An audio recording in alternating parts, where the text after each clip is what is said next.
ఇప్పుడే చూసాం లేటెస్ట్గా అక్కడ కుటుంబీకులందరూ కూడా ఆ వివరాల కోసం ఎదురు చూస్తున్న పరిస్థితి. ఎవరు ఉన్నారు, ఎవరు బయటకు వచ్చారు, తమ వాళ్ళు ఎవరైనా ఉన్నారా అనే దీంట్లో చాలామంది ఎదురు చూస్తున్న పరిస్థితి. ఇంకోవైపు ఎవరిని కూడా లోపలికి అనుమతించట్లేదు. ఒక రియాక్టర్ పేలింది కాబట్టి దానికి సంబంధించినవన్నీ కూడా చల్లాచెదరుగా పడి ఉన్న నేపథ్యంలో ఇంకేమైనా పేలుడు సంభవించొచ్చేమో అన్న భయంతో చాలా వరకు కూడా అక్కడిని ఎవరిని అలో చేయని పరిస్థితి కనిపిస్తుంది. ఇంకోవైపు ఫైర్ ఇంజన్లన్నీ కూడా అక్కడ ఉన్న మంటల్ని అదుపు చేసేందుకు ప్రయత్నిస్తున్నప్పటికీ కూడా ఇప్పటి వరకు ఏవి కూడా మంటలు కానీ పొగ కానీ అదుపులోకి రాని పరిస్థితి. ఇంకా చాలామంది లోపల ఉన్నారు అనేది మాత్రం వినిపిస్తుంది. ఎంతమంది సేఫ్గా ఉన్నారు, ఎంతమందికి ప్రమాదకర పరిస్థితుల్లో ఉన్నారనేది కూడా ఇంకా తెలియదు. ఈ విషయాలన్నీ కూడా ఇంకా కాసేపట్లో కాస్త ఈ ఇష్యూ అంతా కూడా సద్దుమణిగిన తర్వాత డీటెయిల్స్ వచ్చే అవకాశం కనిపిస్తుంది. కుటుంబీకులు మాత్రం తమ వారి కోసం ఎదురు చూస్తున్నారు. క్షేమంగా బయటికి రావాలని ఎదురు చూస్తున్న దృశ్యాలు మనం చూడొచ్చు. చాలామంది కూడా ఇంచుమించు ఒక 50 నుంచి 60 మంది కూడా ఆ రియాక్టర్ పరిసర ప్రాంతాల్లో పనిచేస్తున్న పరిస్థితి. ఇంకోవైపు పరిశ్రమల్లో కూడా 150-160 మంది వరకు ఉండే అవకాశం ఉందన్న సంఖ్య కూడా బయటకు వస్తున్నటువంటి పరిస్థితి. వీటన్నిటిపైన క్లారిటీ రావాల్సి ఉంది. ఇంకోవైపు ఈ పేలుడు ధాటికి చాలామంది కార్మికులు ఎగిరి బయటకు పడినటువంటి పరిస్థితి కనిపిస్తుంది. వారిని మాత్రమే హాస్పిటల్స్, దగ్గరలో ఉన్న హాస్పిటల్స్ కానీ తీసుకువెళ్తూ అక్కడ ఉన్నటువంటి వైద్యం అందించే పరిస్థితి మనం చూస్తున్నాం. చాలామంది ఇంకా క్షతిగాత్రులు కానీ అలాగే ప్రమాదానికి గురైన వారు లోపలే ఉన్నారు. వాళ్ళకి సంబంధించి ఇంకా ఈ మెడికల్కి సంబంధించి ఇవన్నీ కూడా లెక్కలు బయటికి రావాల్సి ఉంది. ఇంకో ఫైర్ ఇంజిన్ మనం ఆపుతున్న దృశ్యాలు లేటెస్ట్గా స్క్రీన్ మీద చూడొచ్చు. ఏ మంటలను ఆపుతున్నారు, అలాగే రియాక్టర్ పేలింది కాబట్టి దానికి సంబంధించినటువంటివన్నీ కూడా చుట్టుపక్కల చల్లాచెదురుగా పడి ఉన్నాయి. పైన ఉన్నటువంటి పైకప్పు కూడా ఊడిపోయిన దుస్థితి. వీటి వల్ల మృతుల సంఖ్య మరింత పెరిగే అవకాశం ఉంది. వాటి కింద ఇంకెవరున్నారు, ఎవరెవరు ఇంకా ఎంతమంది కింద ఉన్నారు, వారిని ఏ విధంగా తీసుకురావాలన్న దీంట్లో అధికారులు చూస్తున్న పరిస్థితి. మొత్తం సిగాచి ఇండస్ట్రీలో వచ్చినటువంటి పేలుడు ధాటికి చాలామంది కూడా చల్లాచెదురుగా పడిపోయిన పరిస్థితి కనిపిస్తుంది. అక్కడ మనం చూడవచ్చు అన్నీ కూడా పేలుడు తీవ్రత ఎక్కువగా ఉన్న దృశ్యాలు మనం చూస్తున్నాం. ఎందుకంటే అది చాలా హీట్ ఉంటుంది. అట్ ద సేమ్ టైం చాలా వరకు యాసిడ్ కెమికల్స్ ఉంటాయి కాబట్టి వాటి ప్రభావం ఎక్కువగా ఉండే అవకాశం ఉంది. దాని ద్వారా ఇంకేవైనా రియాక్టర్స్ కానీ అందులో ఉంటే అవి కూడా పేలే అవకాశం కనిపిస్తుంది. ఇవన్నీ కూడా ఎక్కువ కాలం పాటు వాటి లైఫ్ టైం అయిపోయినా కూడా వాటిని అలానే కంటిన్యూ చేయడం వల్ల ఈ ప్రమాదం జరిగింది అనేది ప్రధానంగా అక్కడ నుంచి వినిపిస్తున్న వాదన. కానీ అది క్లారిటీ రావాల్సిన అవసరం ఉంది. ఎందుకంటే యాజమాన్యం దాని మీద రియాక్ట్ అయ్యి చెప్పాల్సిన అవసరం. ఇంకోవైపు అక్కడ వాళ్ళు ఫైర్ ఇంజన్లతో ఆపుతుంటే ఆ నురగంతా మనం చూడొచ్చు. వైట్ కలర్లో క్లియర్గా అక్కడ కనిపిస్తుంది. ఆ కెమికల్ రియాక్షన్స్ అన్నీ కూడా బయటకు ఒక్కొక్కటిగా వస్తున్నాయి. పొగలు ఆగట్లేదు. ఆ పొగలు కంటిన్యూగా అలానే వస్తున్న పరిస్థితి. ఎందుకంటే రియాక్టర్లో చాలా ఎక్కువ టెంపరేచర్ ఉంటుంది. ఎందుకంటే కెమికల్స్ కాబట్టి, యాసిడ్తో కలిసి ఉన్నటువంటి కెమికల్స్ కాబట్టి వాటి టెంపరేచర్ హైలో ఉన్న పరిస్థితి. అలాంటి వాటిని కొంతవరకు కూల్ చేసి వాటిని కంట్రోల్లోకి తీసుకురావాలంటే కొంత టైం పట్టే అవకాశం కనిపిస్తుంది. అక్కడ ఉన్న చల్లాచెదురుగా పడిన పైకప్పులు కానివ్వండి, అలాగే లోపల ఉండేటువంటి వస్తువులన్నీ కూడా క్లియర్గా మనం స్క్రీన్ మీద చూడొచ్చు. ఒక్కొక్కటిగా బయటకు తీసుకొస్తున్నారు, వాటిని ఆర్పే ప్రయత్నం చేస్తున్నారు, టెంపరేచర్ని కూల్ చేసే ప్రయత్నం చేస్తున్నారు. కానీ ఎక్కడా కూడా అవి కంట్రోల్కి వచ్చిన పరిస్థితి కనిపించట్లేదు. ఇది ఇలా కంట్రోల్ అవ్వడానికి కాస్త టైం పట్టే అవకాశం కనిపిస్తుంది. అప్పటి వరకు ఎంతమంది క్షతగాత్రులు, ఎంతమంది మరణించారు, లోపల చిక్కున్నటువంటి 35 మందిలో ఎవరు సేఫ్గా ఉన్నారని ఒక అంచనాకు వచ్చే అవకాశం కనిపిస్తుంది. కానీ అక్కడ ఉన్న దృశ్యాలు బట్టి మనం చూస్తే క్షతగాత్రుల తీవ్రత, అలాగే ప్రమాదానికిలో ఉన్నటువంటి మరణించిన వారి సంఖ్య కూడా తీవ్రంగా ఉండే పరిస్థితి కనిపిస్తుంది. ఎందుకంటే అక్కడ దృశ్యాలు మనల్ని ఆ విధంగా అర్థం చేసుకునే పరిస్థితి కనిపిస్తున్న నేపథ్యంలో అక్కడ మృతుల సంఖ్య ఇంకాస్త పెరిగే అవకాశం కనిపిస్తుంది. ఇప్పటివరకు 6 మరణించారు అని ఒక నెంబర్ అయితే బయటకు వచ్చింది. కానీ అది ఎంతవరకు స్థిరంగా ఉంటుంది లేదా పెరిగే అవకాశం కూడా ఎంతవరకు ఉందనేది కూడా ప్రశ్నార్థకరం. ఈ పేలుడు ధాటికి 100 మీటర్ల వరకు కార్మికులు ఎగిరి పడ్డారు అంటే అక్కడ ఏ విధంగా ఎంత తీవ్రతతో ప్రమాదం జరిగిందో, పేలుడు ఎంత తీవ్రతతో జరిగిందో మనం అర్థం చేసుకోవచ్చు. సో మొత్తం ఆ ఫ్యాక్టరీ పరిసర ప్రాంతాల్లో అంతా కూడా పొగతో కమ్మేసిన పరిస్థితి. ఎందుకంటే కెమికల్ రియాక్షన్స్ కాబట్టి పొగ అంతా కమ్మేసిన నేపథ్యంలో అక్కడ ఉన్నటువంటి ప్రజలందరినీ కూడా ఖాళీ చేయిస్తున్న పరిస్థితి కనిపిస్తుంది. ఇంకోటి, ఘటనా స్థలానికి ఎవరు కూడా రావద్దు, దరిదాపుల్లోకి ఏమైనా మళ్ళీ ఇంకో రియాక్టర్ ఏమైనా పేలొచ్చు, టెంపరేచర్ హైలో ఉంది కాబట్టి ఇంకేమైనా పేలుడు సంభవిస్తే ప్రమాద తీవ్రత ఇంకొంచెం ఎక్కువయ్యే పరిస్థితి ఉంది కాబట్టి దయచేసి దగ్గరికి రావద్దని చెప్తున్నారు. మా కరెస్పాండెంట్ సాయి కిరణ్ మనకు ఫోన్ లైన్లో అందిస్తారు డీటెయిల్స్. సాయి కిరణ్, డీటెయిల్స్ ఏంటి, ప్రస్తుతం అక్కడ ఉన్న లేటెస్ట్ ఇన్ఫర్మేషన్ ఏంటి? చనిపోయారు అనేటువంటి వివరాలు తెలియాల్సి ఉన్నటువంటి పరిస్థితి అయితే కనిపిస్తుంది కార్తీక్. మరి కొంతమంది అందరినీ కూడా ఇక్కడ నుంచి పంపిస్తున్నారు. ఎందుకంటే భారీ ప్రమాదం అయితే జరిగింది. ఇక్కడ నుంచి మనకు చూస్తే కెమికల్ సాల్వెంట్స్ సంబంధించి చాలా వరకు ఉన్నాయి కాబట్టి మరి ఆ ప్రమాదం ఇంకా పెరిగిపోయే అవకాశం ఉంటుంది. సో ఆ కెమికల్ సాల్వెంట్స్ ఉన్నటువంటి నేపథ్యంలోనే అక్కడ మొత్తం నురగ కూడా చూడొచ్చు మనం. ఆ నురగంతా కూడా వస్తుంది. ఎవరైతే ఫైర్ సిబ్బంది ఇప్పటికీ మంటలు ఆర్పే ప్రయత్నం చేస్తున్నారు. ఫైర్ కూడా పెద్ద ఎత్తున ఉంది. సో మరి మంటలు ఇవన్నీ కూడా తగ్గితేనే అక్కడ ఉన్నటువంటి సహాయక చర్యలు ఇంకా పెంచే అవకాశం అయితే కనిపిస్తుంది. ఎందుకంటే లోపల ఇంకా కార్మికులు చిక్కుకొని ఉన్నారనేటువంటిది అయితే చెప్తున్నారు. కొంతమంది స్థానికులు అలాగే రెగ్యులర్గా ఇక్కడికి వచ్చి వాళ్ళు కూడా ఇక్కడ ఉన్నారు. వారితో కూడా మాట్లాడదాము. మరి చూద్దాం ఇక్కడ ఎంతమంది లోపల ఇంకా చిక్కున్నటువంటి పరిస్థితి. ఇప్పుడు ఇక్కడ ఏ షిఫ్ట్ వాళ్ళు జనరల్ ఇద్దరు ఏ షిఫ్ట్ వాళ్ళు కూడా ఇప్పుడు ఎంటర్ అయ్యారు. అంటే 9:30కి అట్లా స్టార్ట్ అయింది. ఇది 9కి ఏ షిఫ్ట్ వాళ్ళు కూడా వచ్చేసారు, జనరల్ వాళ్ళు కూడా వచ్చేసారు. మేము మీల్స్ సప్లై మేము కూడా ఇక్కడ 200 మీల్స్ మేము సప్లై చేసేది. అంటే గతంలో ఈ కంపెనీలో ఎప్పుడన్నా పేలుళ్ళు జరిగాయి? లేదు, ఇంతవరకు లేదు. పక్కది పేలింది కానీ కొంచెం ఎంఎస్ఎన్ అక్కడ పేలింది కానీ ఇది పేలలేదు. ఫస్ట్ సారి. లోపల ఏం పౌడర్ తయారు చేస్తుంటారు? ఇది కెమికల్ టాబ్లెట్ కదా మంచి పౌడర్ తయారవుతుంది. పౌడర్ తయారవుతుంది. వాళ్ళది ఎక్కడ? ఓనర్స్ ఎక్కడ? సిటీలో ఉంటారు. ఇక్కడ వస్తుంటారా వాళ్ళు? వస్తుంటారు. బాగానే మెయింటెనెన్స్ ఉంది, బాగానే ఉంటుంది. కానీ ఏమని జరిగిందంటే రియాక్టర్ పేలిందంటున్నారు. పేలిందంటున్నారు. ఎంతమంది చనిపోయారండి ఇప్పటికి? నా గెస్సింగ్ ప్రకారం ఒక 70 మంది దాకా ఇరుక్కుపోయింది. వాళ్ళల్లో ఒక హాఫ్ అయినా 50 వరకు వాళ్ళు ఉన్నారా? ఎవరైనా? మా వాళ్ళు లేరు సార్. రైట్, చూస్తున్నాం కొంతమంది కార్మికులు లోపల చిక్కుకున్నటువంటి వాళ్ళ కోసం పూర్తిగా కూడా ఇక్కడ ఎదురు చూపులు అయితే ఉన్నాయి. వాళ్ళకి సంబంధించినటువంటి వాళ్ళంతా కూడా లోపల చిక్కుకున్నారు అనేటువంటిది అయితే చెప్తున్నారు. ఇంకా లోపల ఎంతమంది చిక్కుకున్నారు అనేటువంటి తెలియాల్సింది. ఎందుకంటే నిర్మాణం పూర్తిగా కుప్పకూలింది. అయితే ఆ ఫ్యాక్టరీ మొత్తం కూడా ఒకసారి రియాక్టర్ పేలడంతో కుప్పకూలడంతో లోపల ఉన్నటువంటి కార్మికులు లోపలనే చిక్కుకున్నటువంటి పరిస్థితి కనిపిస్తుంది. మరి లోపల ఉన్నటువంటి మంటలు పొగ భారీ స్థాయిలో వస్తున్నాయి. వాటన్నిటినీ ఆర్పితే కానీ లోపలికి వెళ్ళి రెస్క్యూ చేసేటువంటి అవకాశం అయితే లేదు. మరి వారందరినీ కూడా ఏదైతే లోపల ఎవరెవరు చిక్కుకున్నారు, ఎంతమంది చిక్కుకున్నారు అనేటువంటి తెలియాలంటే పూర్తిగా మంటలను వీటన్నింటినీ కూడా ఆర్పాల్సినటువంటి అవసరం ఉంది. కానీ పెద్ద ఎత్తున దట్టమైనటువంటి పొగలు మంట ఇవన్నీ కూడా రావడంతో ఈ ప్రమాదం ఇక్కడ రెస్క్యూ ఆపరేషన్ కూడా చాలా ఇబ్బందికరంగా మారింది అనేటువంటిది అయితే ఇక్కడ కనిపిస్తోంది. మరి పెద్ద ఎత్తున నురగ ఇదంతా కూడా మనం చూస్తున్నాం. సో మరి ఇక్కడ పారిశ్రామిక వాడలో పూర్తిగా తరచుగా కూడా ఇటువంటి ప్రమాదాలు జరుగుతూనే ఉన్నాయి. ముఖ్యంగా మనం ఉన్నటువంటి పటాన్చెరు పాషమైలారం ఏరియాలో ఉన్నటువంటి ఈ ఏరియాలో పెద్ద ఎత్తున రసాయన పరిశ్రమలు అనేటువంటివి ఉంటాయి. సో ఇక్కడ తరచూ ప్రమాదాలు జరుగుతుంటాయి. కార్మికులు పెద్ద ఎత్తున కూడా చనిపోతూ ఉంటారు. సో మరి మనం ఒక్కసారి కూడా చూడొచ్చు. ఇక్కడ ఉన్నటువంటి పోలీసులు వీళ్ళంతా కూడా ఇక్కడ ఉన్నటువంటి వారందరినీ కూడా పంపిస్తున్నారు. ఎందుకంటే మరొకసారి కూడా పేలే అవకాశం కనిపిస్తుంది అనేటువంటిది కూడా చెప్తున్నారు. సో చూడొచ్చు ఒక్కసారి నురగ ఇదంతా కూడా ఉన్నటువంటి నేపథ్యంలో వారి అందరినీ కూడా రెస్క్యూ ఆపరేషన్ కూడా చాలా కష్టంగా మారినటువంటి పరిస్థితి కనిపిస్తుంది. మనం చూడొచ్చు ఇంకా పొగలు అవి దట్టమైనటువంటి అవన్నీ ఉన్నాయి. ఏదైతే మనం చూస్తున్నటువంటి ఆ రూమ్ ఉందో ఆ రూమ్ అంతా కూడా పూర్తిగా బ్లాస్ట్ అయినటువంటి పరిస్థితి కనిపిస్తుంది. అక్కడ రెస్క్యూ ఆపరేషన్ కూడా కష్టంగా మారినటువంటి పరిస్థితి. మరి ఆ రూమ్స్లో ఎంతమంది కార్మికులు ఉన్నారనేటువంటి తెలియాల్సింది. ముఖ్యంగా సిగాచి ఇండస్ట్రీస్ లిమిటెడ్లో ఉదయం షిఫ్ట్ వచ్చిన వాళ్ళు అలాగే జనరల్ షిఫ్ట్ వచ్చినటువంటి వాళ్ళు 2 షిఫ్ట్లకు సంబంధించినటువంటి కార్మికులు ఉన్నటువంటి సమయంలోనే ఈ ప్రమాదం జరగడంతో మరి భారీ స్థాయిలో ప్రాణ నష్టం కావచ్చు, అటు తీవ్ర గాయాలు కూడా అయ్యేటువంటి అవకాశం అయితే ఉంది. ఎందుకంటే అయితే అప్పటికే 9:30 కావస్తుంది. జనరల్ షిఫ్ట్ వచ్చినటువంటి వాళ్ళు కూడా ఉన్నారు. అలాగే కెమికల్కి సంబంధించినటువంటి రియాక్టర్స్ పేలడంతో పెద్ద ఎత్తున ఈ ప్రమాదం అయితే జరిగింది. మనం చూడొచ్చు ఈ నురగ అనేటువంటిది కూడా చూస్తున్నాం. ఎవరైతే ఫైర్ సిబ్బంది వాళ్ళంతా ఈ రెస్క్యూ చేస్తున్నారో ఆ రెస్క్యూ చేస్తున్నటువంటి సమయంలో వాటర్ కొడుతున్నటువంటి సమయంలోనే ఇది నురగంతా కూడా వస్తుంది. అలాగే లోపల కూడా పొగ భారీ స్థాయిలో వస్తుంది. పరిశ్రమ కూడా కొంత పెద్ద స్థాయిలో ఉంది. పాషమైలారం పటాన్చెరు మండలంలో సంగారెడ్డి జిల్లాలో ఉన్నటువంటి ఈ సిగాచి ఇండస్ట్రీస్ లిమిటెడ్లో ఈ ఉదయం 9:30 గంటలకు జరిగినటువంటి ఈ పేలుడు పలు కుటుంబాల్లో విషాదాన్ని నింపిందని చెప్పొచ్చు. కార్మికుల కుటుంబాల్లో విషాదం నింపింది. పూర్తిగా కూడా దాదాపు 6 ఇప్పటివరకు మృతి చెందారనేటువంటిది అయితే చెప్తున్నారు. కానీ ఆసుపత్రికి తరలించినటువంటి వాళ్ళు ఎంతమంది ఉన్నారు, అందులో ఎంతమంది మృతి చెందారు అనేటువంటి వివరాలు ఇంకా తెలియాల్సింది. ఫైర్ ఆఫీసర్లు కూడా ఉన్నారు. ఇంకా రెస్క్యూ అనేటువంటిది కొనసాగుతూనే ఉన్నటువంటి పరిస్థితి. ఫైర్ సిబ్బంది కావచ్చు, అటు పోలీసులు వీళ్ళంతా కూడా రెస్క్యూ అనేటువంటిది కొనసాగిస్తూనే ఉన్నారు. ఎంతమంది చనిపోయారని తెలియదు, ఐడియా లేదు సార్.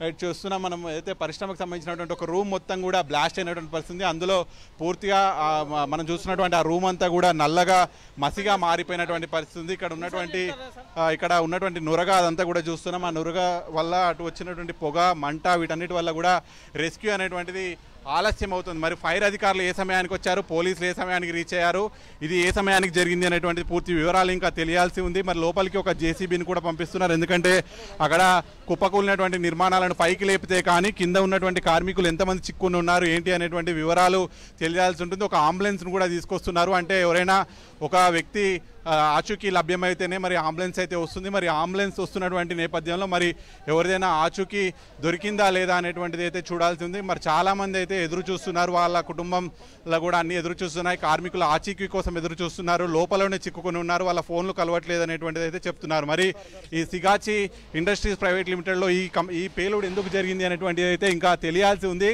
పారిశ్రామిక వాడ, పాశమైలారం పారిశ్రామిక వాడలో ఇటువంటి అయితే ప్రమాదాలు తరచూ జరుగుతున్నాయి. పర్యవేక్షణ చేయాల్సినటువంటి అధికారులు తరచుగా ఈ పర్యవేక్షణలు చేయట్లేదు. ఏదైతే రియాక్టర్స్ పాతబడ్డా కూడా వాటిని మార్చేటువంటి అవకాశం ఉండాలి, కానీ అవి మార్చట్లేదు. అందువల్లే ఈ పేలుళ్ళు అనేటువంటి జరుగుతున్నాయి. అయితే ఈ రసాయనాలకు సంబంధించినటువంటి ఏదైతే ఉంటాయో అవి అధిక మోతాదులో మండిస్తూ ఉంటారు. సో అటువంటి సమయంలో ఈ పేలుళ్ళు అనేటువంటి జరుగుతుంటాయి. సో మరి అక్కడ ఏ చిన్న తప్పు జరిగినా కూడా ప్రాణ నష్టం భారీగా జరుగుతుంది. మనం గతంలో ఎప్పటి నుంచో కూడా చూసాం, అటు షాద్ నగర్లో ఉండేటువంటి పారిశ్రామిక వాడ కావచ్చు, ఇప్పుడు ఇక్కడ పటాన్ చెరువులో ఉండేటువంటి పారిశ్రామిక వాడ. సో ఇక్కడ నగర శివార్లలో ఉన్నటువంటి అనేక కంపెనీలలో ఇటువంటి పేలుళ్ళు జరుగుతూనే ఉన్నాయి, ఎన్నో మరణాలు జరుగుతూనే ఉన్నాయి. కార్మికులంతా కూడా ఇతర రాష్ట్రాల నుంచి వచ్చి ఇక్కడ పనిచేసుకునేటువంటి వాళ్ళంతా ఎంతోమంది ఉంటారు, కానీ ఇక్కడ ఉండేటువంటి కంపెనీస్ ఏవైతే ఉంటాయో వాళ్ళకి సంబంధించినటువంటి తగు జాగ్రత్తలు తీసుకోకపోవడం వల్లనే ఇటువంటి ప్రమాదాలు జరుగుతున్నాయి అనేటువంటి చెప్తున్నారు. మనం చూస్తున్నాం ఇక్కడ చాలా దూరం వరకు కూడా ఎవరిని పోలీసులు రానివ్వట్లేదు, ఎందుకంటే పూర్తిగా ఇది కెమికల్స్తో కూడుకున్నటువంటి కంపెనీ. అందులో పేలుడు జరగడంతో ఈ ప్రమాదం అనేటువంటిది పెద్ద స్థాయిలో జరిగింది. అయితే ఇప్పటి వరకు 6 మృతి చెందినట్టుగా అయితే సమాచారం అయితే వస్తుంది. మరి మృతుల సంఖ్య ఇంకా పెరిగే అవకాశం ఉందా కూడా చూడాల్సి ఉంది, ఎందుకంటే లోపల దాదాపు 2 షిఫ్ట్లకు సంబంధించినటువంటి కార్మికులు ఉన్నారు. దాదాపు 100 మీటర్ల వరకు మనుషులు అంతా కూడా ఎగిరిపడ్డట్టు కూడా చెప్తున్నారు ప్రమాదం జరిగినప్పుడు. మరి ఆ స్థాయిలో ప్రమాదం జరిగిందంటే మరి ఎంతమంది చనిపోయారు ఏంటనేటువంటిది కూడా చూడాలి. దాదాపు 6 నుంచి 10 మంది చనిపోయేటువంటి అవకాశం అయితే ఉంది. శిథిలాల కింద మరో 15 మంది ఉన్నట్టు కూడా అనుమానం ఉంది. దాదాపు ఇప్పటికే 8 మంది ఫైర్ ఇంజన్లతో మంటలు అదుపు చేస్తున్నారు. ఫైర్ సిబ్బంది కూడా పూర్తిగా మంటలు అదుపులోకి వస్తే కానీ ఈ రెస్క్యూ ఆపరేషన్ ముందుకు కదిలేటువంటి అవకాశం లేదు, ఎందుకంటే కెమికల్స్తో ఉన్నటువంటి ఫ్యాక్టరీ కాబట్టి లోపలికి అడుగు పెట్టే పరిస్థితి లేదనేటువంటిది ఇక్కడ ఉన్నటువంటి వాళ్ళు చెప్తున్నటువంటి పరిస్థితి. అయితే అడ్మినిస్ట్రేషన్ బిల్డింగ్ మొత్తం పెద్ద ఎత్తున కూలి కార్మికులు అందులోనే ఉన్నారు. అడ్మినిస్ట్రేషన్ భవనం నుంచి 6 బయటకు తీశారు, కానీ మిగతా ఏదైతే కంపెనీకి సంబంధించినటువంటి రేకుల షెడ్ ఇవన్నీ ఉంటాయో అది కుప్ప కూలడంతో అక్కడ లోపల భారీగా మంది చిక్కుకున్నారు. భారీ క్రెయిన్లను కూడా రప్పించారు, హైడ్రా అధికారులను కూడా ఇక్కడికి రప్పించారు. భారీ క్రెయిన్ల సహాయంతో ఏదైతే ఉన్నటువంటి నిర్మాణం కుప్పకూలిందో ఆ నిర్మాణాన్ని పూర్తిగా కూడా తొలగిస్తున్నారు. ఆ నిర్మాణం కింద ఎంతమంది ఉన్నారు ఏంటి అనేటువంటిది ఇంకా తెలియాల్సి ఉంది.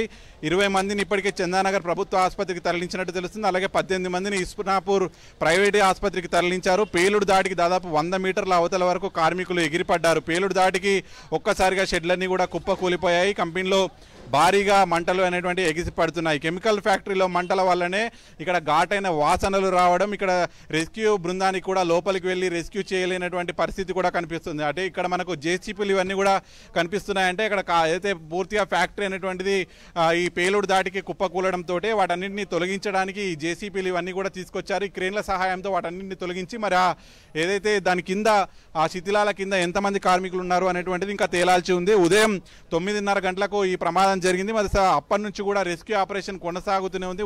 అయితే మొదట కొంత మంటల దాటి కావచ్చు, ఆ కెమికల్ వాసన ఇదంతా కూడా ఎక్కువగా ఉండడంతో మొదట రెస్క్యూ ఆపరేషన్ కొంత ఆలస్యమైంది. అయితే ఆ తర్వాత ఫైర్ ఇంజన్లు చేరుకొని ఆ మంటలను ఆర్పడం కావచ్చు, ఆ సాల్వెంట్స్ వీటన్నింటి కూడా గాఢత తగ్గించడం ఇవన్నీ కూడా చేశారు. ఆ తర్వాత రెస్క్యూ ఆపరేషన్ని కొంచెం వేగం పెంచారు. మరి అప్పటికే జరగాల్సినటువంటి నష్టం జరిగిపోయింది. ఆ మంటల దాటికి 6 నుంచి 10 మంది వరకు చనిపోయినట్టయితే సమాచారం ఉంది. సో మరి వారంతా కూడా ఇతర రాష్ట్రాల నుంచి వచ్చినటువంటి కార్మికులుగా కూడా ఉన్నారు. మరి ఇక్కడ నుంచి కూడా పనిచేసేటువంటి వాళ్ళు ఉన్నారు. ముఖ్యంగా ఉదయం పూట షిఫ్ట్ ముగించుకొని వెళ్ళేటువంటి వాళ్ళు, జనరల్ షిఫ్ట్ వచ్చినటువంటి వాళ్ళు, 2 షిఫ్ట్లు వచ్చినటువంటి వాళ్ళు ఉన్న దాంతో ప్రమాదం అనేటువంటిది ఎక్కువగా మారింది. మరి పాషమైలారం అనేటువంటి ఏరియా పటాన్చెరు మండలంలో ఉంది. మరి ఇక్కడ పూర్తిగా కూడా అన్ని పరిశ్రమలు అనేటువంటివి ఉంటాయి. ఇటువంటి కెమికల్ రసాయన పరిశ్రమలు అనేటువంటివి ఎక్కువగా ఉంటాయి. సో మరి ఇక్కడ తగు జాగ్రత్తలు తీసుకోకపోవడం వల్లనే తరచుగా ఇటువంటి ప్రమాదాలు జరుగుతూనే ఉన్నాయి. కార్మికుల ప్రాణాలు గాల్లో కలుసుకీలు చేసి మరి ఇక్కడ ఉన్నటువంటి నాణ్యత, యంత్రాల నాణ్యత, అటు రియాక్టర్ల నాణ్యత ఇవన్నీ కూడా పరిశీలించాలి. కానీ ఎక్కడ అటువంటి పరిశీలన ఇటీవల జరగట్లేదు అనేటువంటిది అయితే ఎక్కువగా ఆరోపణలు వస్తున్నాయి.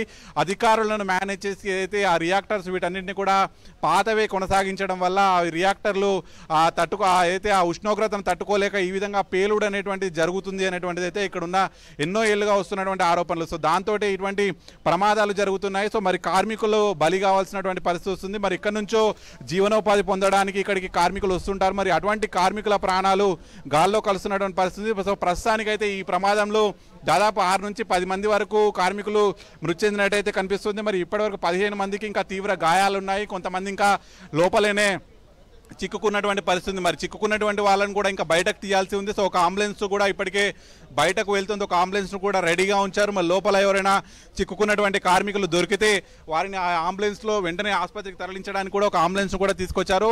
పెద్ద ఎత్తున రెస్క్యూ ఆపరేషన్ అయితే కొనసాగుతుంది. ఒకవైపు జేసీబీలను తీసుకొచ్చారు, ఒకవైపు ఫైర్ అధికారులు కూడా ఇక్కడికి వచ్చినటువంటి పరిస్థితి. మరోవైపు వైద్యులు కూడా వెంటనే ఉన్నారు. ఎందుకంటే ఎవరైనా తీవ్ర గాయాలు ఉన్నటువంటి వాళ్ళను బయటకు తీయగానే వెంటనే వారిని రక్షించడానికి కూడా వైద్య బృందం కూడా రెడీగా కనిపిస్తుంది. కానీ ఎవరైతే ఇక్కడ ఉండేటువంటి వ్యాపారులు వాళ్ళ అత్యాశకు కార్మికులు బలవుతున్నటువంటి పరిస్థితి. మరి ఏదైతే మిషన్లు కావచ్చు ఉండేటువంటి ఆ జాగ్రత్తలు తగు తీసుకోకపోవడం వల్లనే కార్మికులు బలవుతున్నటువంటి పరిస్థితి అయితే వస్తుంది. సో ప్రస్తుతానికి మనం చూస్తున్నటువంటి సిగాచి ఇండస్ట్రీస్లో జరిగినటువంటి ప్రమాదం మాత్రం భారీ స్థాయిలో అయితే కనిపిస్తోంది. అండ్ సాయికిరణ్, ఇప్పుడు ఆ రియాక్టర్ కాలం చెల్లిందని కూడా చెప్తున్నారు. ఇంకోవైపు ఎవరైతే గాయపడ్డారో అలాగే లోపల చిక్కున్నారో వాళ్ళకి సంబంధించిన డీటెయిల్స్ ఏమైనా బయటకు వచ్చాయా? ఎందుకంటే వాళ్ళు స్థానికంగా ఉన్న వాళ్ళ లేదంటే వేరే రాష్ట్రాల నుంచి వచ్చిన వాళ్ళ, ఆ స్థానికంగా ఉన్న వాళ్ళు కూడా చాలామంది ఎదురు చూస్తున్న పరిస్థితి. వాళ్ళకి సంబంధించి ఏమైనా అట్లీస్ట్ కొంచెమైనా ఇన్ఫర్మేషన్ బయటకు వచ్చిందా? ఎంతమంది స్థానికులు ఉన్నారు, ఎవరు బయట వాళ్ళు, వాళ్ళ కుటుంబీకులకు సంబంధించిన డీటెయిల్స్ ఏమైనా వచ్చాయా?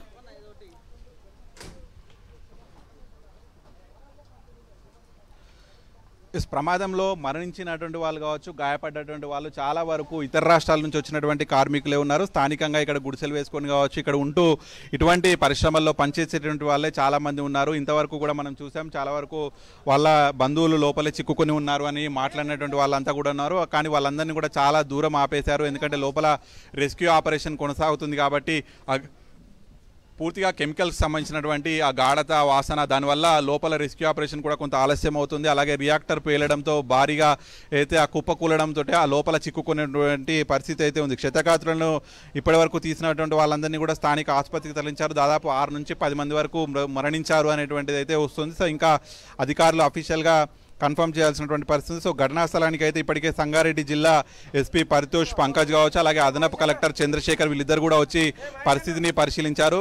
అధికారులు అయితే ఇక్కడ ఉన్నటువంటి పరిస్థితిని పరిశీలిస్తూనే ఉన్నారు.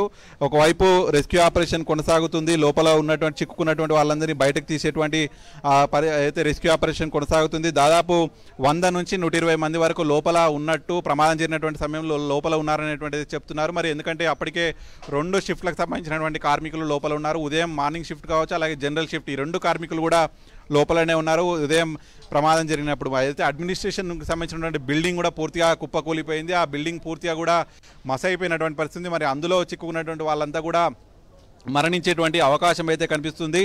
ఇప్పటి వరకు కేవలం తీవ్ర గాయాలతో 15 మంది మాత్రమే బయటకు వచ్చారు. పెద్ద ఎత్తున పోలీస్ ఫోర్స్ కూడా వస్తుంది. ఎందుకంటే భారీ ప్రమాదం జరగడంతో పోలీస్ ఫోర్స్ను కూడా పెద్ద ఎత్తున ఇక్కడికి డిప్లాయ్ చేస్తున్నారు.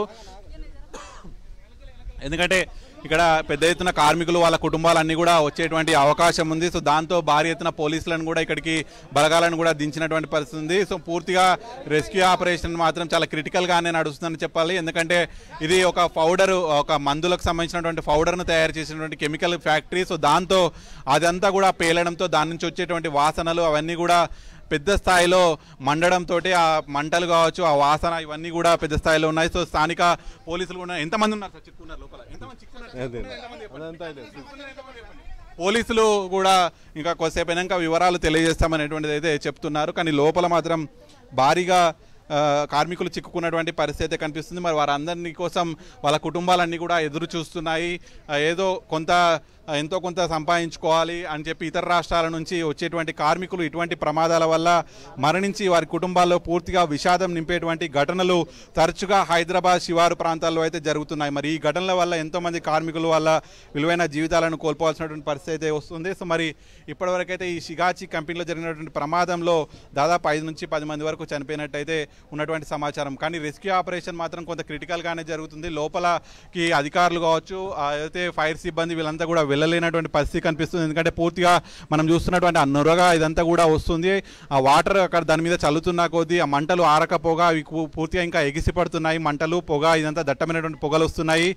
రెస్క్యూ సిబ్బంది కూడా ఊపిరి తీసుకోలేనటువంటి పరిస్థితి కనిపిస్తుంది. మరి లోపల చిక్కుకున్నటువంటి కార్మికుల పరిస్థితి ఏంటి అనేటువంటి ఆందోళన బయట కుటుంబాల్లో పెద్ద ఎత్తున అయితే కనిపిస్తుంది. మరి ఆ కుటుంబాలకు వారి వివరాలు కూడా అంటే లోపల నుంచి ఎవరు మాట్లాడుతున్నారు, అధికారుల నుంచి కూడా కొంత కమ్యూనికేషన్ మిస్ అయింది. ఆ కుటుంబ సభ్యులంతా కూడా ఆందోళన వ్యక్తం చేస్తున్నారు. వాళ్ళకి సంబంధించినటువంటి వివరాలు కూడా ఎవరు ఇక్కడ తెలియజేయట్లేదు అధికారులు అనేటువంటి ఒక ఆందోళన కనిపిస్తుంది. మరి లోపల చిక్కున్నటువంటి వాళ్ళ వివరాలు ఇంకా బయటకు రావాల్సింది. వాళ్ళ ఫోన్లు అయితే కలవట్లేదు అనేటువంటిది అయితే ఇంతసేపు మనతో మాట్లాడినటువంటి వాళ్ళంతా కూడా చెప్తున్నారు. మరి లోపల ఇంకెంతమంది చిక్కున్నారు ఏంటి అనే వివరాలు ఇంకా తెలియాల్సి ఉంది. కార్తీక్ అండ్ ఇంకా సాయి కిరణ్, ఇప్పుడు యాక్చువల్లీ ఈ క్షతగాత్రులకు సంబంధించి వాళ్ళకి అందించే వైద్యంలో కానివ్వండి, అలాగే కొంతమందిని లోపలే ఉంచారు, బయటికి పంపించట్లేదు, ఇలా నిర్లక్ష్యం వహిస్తున్నారన్న ఆరోపణలు వస్తున్నాయి. అలాంటి పరిస్థితులు ఏమైనా అక్కడ ఉన్నాయా? క్షతగాత్రుల విషయంలో ఏమైనా ఫ్యాక్టరీ నిర్లక్ష్యం వహిస్తుందా?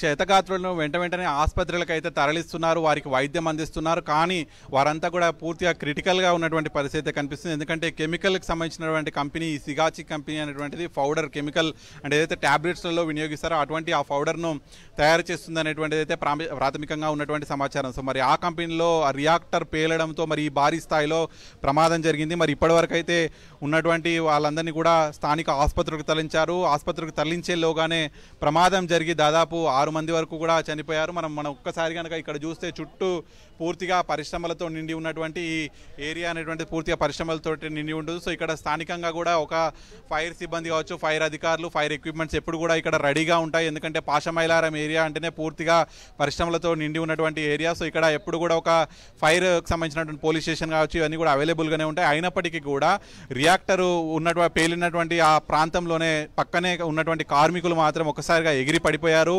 పేలుడు జరిగినప్పుడు దాదాపు 100 మీటర్ల వరకు ఎగిరిపడ్డటువంటి పరిస్థితి ఉంది. సో మరి అటు అడ్మినిస్ట్రేషన్ బిల్డింగ్ కూడా పూర్తిగా మస్ అయిపోయినటువంటి పరిస్థితి ఉందంటే మరి ఏ స్థాయిలో ఈ ప్రమాదం జరిగింది అనేటువంటిది కూడా మనం చూడాల్సి ఉంటుంది. సో మరి పూర్తిగా ఇరుకు గల్లీలుగా కూడా ఉంటాయి. కొన్ని అటు రాకపోకలు జరగడానికి అటు ఫైర్ సంబంధించినటువంటి వాహనాలు కావచ్చు, రెస్క్యూ వాహనాలు ఇవన్నీ కూడా రావడానికి పోవడానికి కూడా కొంత ఇక్కడ ఇరుకుగా ఉంటాయి స్థలాలు, రోడ్లన్నీ కూడా. సో దానివల్ల కూడా కొంత రెస్క్యూ ఆపరేషన్ లేట్ అవుతుంది. సో మనం హైడ్రాకి సంబంధించినటువంటి జేసీపీస్ ఇవన్నీ కూడా చూస్తున్నాం. ఎందుకంటే భవనం పూర్తిగా కూడా కుప్పకూలింది. మరి దాని కింద ఎంతమంది చిక్కుకొని ఉన్నారు, ఇంకా అందులో ఎంతమంది బతుకున్నారు, ఎంతమందిని ఆసుపత్రికి తరలించాలి అనేటువంటి విషయాలు ఆలోచిస్తేనే పూర్తిగా ఇక్కడ ఆందోళనకరంగా ఉంది వాతావరణం. వాళ్ళ బంధువులంతా కూడా పూర్తిగా ఆందోళనలో మునిగిపోయారు. వారికి సంబంధించినటువంటి వాళ్ళ ఎవరైతే కుటుంబ సభ్యులు లోపల పనిచేస్తున్నారో కార్మికులు వాళ్ళ ఆచూకీ తెలియక దాదాపు 9:30 గంటల ప్రాంతం నుంచి దాదాపు ఇప్పుడు 12 కావస్తుంది. అప్పటి నుంచి ఇప్పటి వరకు కూడా పూర్తిగా ఆందోళన మునిగిపోయినటువంటి పరిస్థితి ఉంది. ఇప్పటి వరకు వాళ్ళ ఆచూకీ లేదు, వారికి ఫోన్ చేస్తుంటే కూడా ఫోన్లు కనెక్ట్ కావట్లేదు అనేటువంటిది చెప్తున్నారు. మరి వారి పరిస్థితి లోపల ఏంటి, ఇంతసేపు కార్మికులు లోపల శిథిలాల కింద ఉన్నారంటే వారి పరిస్థితి ఏంటి అనేటువంటిది కూడా ఆలోచించాల్సినటువంటి పరిస్థితి. ముఖ్యంగా ఇటు పరిశ్రమల శాఖకు సంబంధించి కావచ్చు, అటు రెగ్యులర్గా ఫైర్ సిబ్బంది, ఫైర్ అయితే డిపార్ట్మెంట్ వీళ్ళంతా కూడా రెగ్యులర్గా ఈ పరిశ్రమలన్నీ కూడా తనిఖీలు చేయాలి. ఇక్కడ వాడుతున్నటువంటి రియాక్టర్ల నాణ్యత ఏ విధంగా ఉంది, వాళ్ళు వాడుతున్నటువంటి కెమికల్స్ను ఏ ఉష్ణోగ్రతలో మండిస్తే ఆ రియాక్టర్స్ పనిచేస్తాయి అనేటువంటి ఇవన్నీ కూడా చెక్ చేయాల్సి ఉంటుంది. కానీ ఆ చెకింగ్స్, ఆ పరిశీలనలు అన్నీ కూడా కొంత సరిగా జరగట్లేదు అనేటువంటి వాదన అయితే ఒకటి వినిపిస్తుంది. సో దానివల్లే తరచుగా కూడా ఈ రియాక్టర్లు పేలి అనేక మరణాలు అనేటువంటిది అయితే సంభవిస్తున్నటువంటి పరిస్థితి. సో మరి ప్రస్తుతానికి మాత్రం ఇక్కడ హృదయ విదారకమైనటువంటి ఘటనే కనిపిస్తుంది. ఎందుకంటే దాదాపు 6 వరకు ఇప్పటివరకు మరణించినట్టు తెలుస్తుంది. మరి చాలామంది తీవ్ర గాయాలయ్యాయి. ఇంకా ఎంతమంది ప్రాణాలతో బయటపడతారు అనేటువంటి వాళ్ళ కుటుంబాలన్నీ ఎదురు చూస్తున్నటువంటి పరిస్థితి కనిపిస్తుంది. Karthik right, thank you Sai Kiran. Yes, మనం చూడొచ్చు అక్కడ సిగాచి పరిశ్రమలో కెమికల్ ఫ్యాక్టరీలో జరిగిన ప్రమాదంలో ఇప్పటి వరకు 6 మరణించినట్టు మనకి ప్రాథమికంగా సమాచారం అందుతుంది. 20 మందికి పైగా క్షతగాత్రులు ఉన్నట్టు తెలుస్తుంది. వారందరినీ కూడా సమీపంలో ఉన్నటువంటి హాస్పిటల్కి తరలిస్తున్నారు. వైద్యం అందించే ప్రక్రియని ముమ్మరం చేస్తున్నటువంటి దృశ్యాలు మనకు కనిపిస్తున్నాయి. ఇంకోవైపు 6 మరణించారు. ఇంకా ఈ మరణాల సంఖ్య పెరిగే అవకాశం ఉంది అనేది ఒక లేటెస్ట్ ఇన్ఫర్మేషన్. ఎందుకంటే అక్కడ ఉన్న ప్రమాద తీవ్రత మనం అర్థం చేసుకోవచ్చు. మొత్తంగా పేలిన ధాటికి 100 మీటర్ల వరకు కార్మికులు ఎగిరి పడ్డారు అనేసి అంటే ప్రమాద తీవ్రత ఏ విధంగా ఉందో మనం అర్థం చేసుకోవచ్చు. చాలా వరకు ఆ ధాటికి పరిశ్రమలు ఉన్నటువంటి అవన్నీ కూడా కుప్పకూలిన పరిస్థితి, పైకప్పు కూడా కూలిపోయిన పరిస్థితి కనిపిస్తుంది. ఫ్యాక్టరీ అంతా కూడా చల్లాచెదురుగా పడిపోయిన పరిస్థితి. రియాక్టర్ అనేది చాలా ఎక్కువ మోతాదులో టెంపరేచర్ని కలిగి ఉంటుంది. అలాగే కెమికల్ రియాక్షన్స్ కూడా ఎక్కువగా ఉన్న పరిస్థితి. ట్యాబ్లెట్స్లో వాడే పౌడర్ని తయారు చేస్తున్నారనేది కూడా మనకి ప్రాథమికంగా ఉన్నటువంటి ఇన్ఫర్మేషన్. కాబట్టి ఆ తీవ్రత ఎక్కువగా ఉంది. దానివల్ల ఆ క్షతగాతుల సంఖ్య ఎక్కువగా ఉంది. అలాగే 35 మంది వరకు లోపల చిక్కుకున్నారు అనేది ఇన్ఫర్మేషన్. వాళ్ళ క్షేమానికి సంబంధించి కూడా ఇన్ఫర్మేషన్ తెలియాల్సి ఉంది.